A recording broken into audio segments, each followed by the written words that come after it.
Hey, this is Andrew Tyler, founder of Dare and Telluride, and now we're rock and rolling here in Denver. The drink is called the Hustler, named it after Paul Newman. I think it's just got a lightness about it that blends really well with the citrus.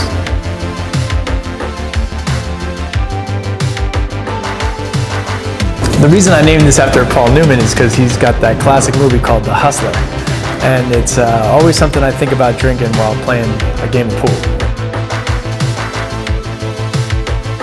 Every moment sure has a perfect cocktail. It's merely finding the moments and the cocktail creates itself. There's a state of mind. It's a place to be. We want to cultivate a creative environment with people who really like what they do. And in order to make a career out of that, it takes a little bit of hustle. I'm Andrew Tyler, and thanks for watching Cocktail Creators.